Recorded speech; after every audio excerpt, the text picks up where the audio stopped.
দেশের ২৩তম রাষ্ট্রপতি নির্বাচনে চমক দেখালো জামাত ইসলামী নেতৃত্বাধীন ১১ দলীয় ঐক্য।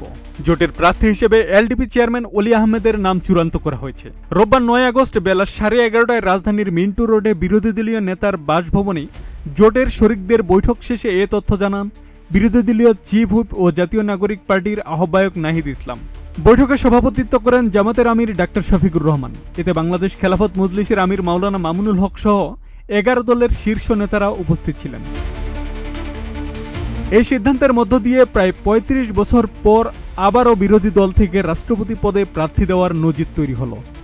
১৯৯১ সালের সংসদীয় গণতন্ত্র পুনঃপ্রবর্তনের পর আওয়ামী লীগ বিরোধী দলে থেকে বিচারপতি বদরুল হায়দার চৌধুরীকে রাষ্ট্রপতি প্রার্থী করেছিল।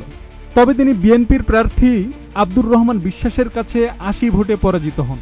এরপরের নির্বাচনগুলোতে ক্ষমতাসীন দলের মনোনীত প্রার্থীরাই মূলত বিনা প্রতিদ্বন্দ্বিতায় নির্বাচিত হয়ে আসেন। এবারের সমীকরণ অবশ্য ভিন্ন। ১২ ফেব্রুয়ারির ত্রয়োদশ জাতীয় সংসদ নির্বাচনে বিএনপি ৩০০ আসনের মধ্যে ২১১টি আসন পেয়ে সংখ্যাগরিষ্ঠতা অর্জন করেছে। বিপরীতে জামাত নেতৃত্বাধীন জোট পেয়েছে ৬৮টি আসন। ফলে রাষ্ট্রপতি নির্বাচনে বিএনপির প্রার্থীর জয়কেই সম্ভাব্য ফল হিসেবে দেখা হচ্ছে। তারপরও জয় পরাজয়ের হিসাব নয়, বরং বিরোধী দল হিসেবে নির্বাচনে অংশগ্রহণকেই গুরুত্ব দিচ্ছে জামাত। দলটির সহকারী secretary general doctor AHM Hamidur Rahman আজাদের ভাষ্য, গণতান্ত্রিক পদ্ধতিতে প্রতিদ্বন্দ্বিতা এবং নির্বাচনের স্বচ্ছতা নিশ্চিত করতেই রাষ্ট্রপতি নির্বাচনে অংশ নিচ্ছে ১১ দলীয় ঐক্য।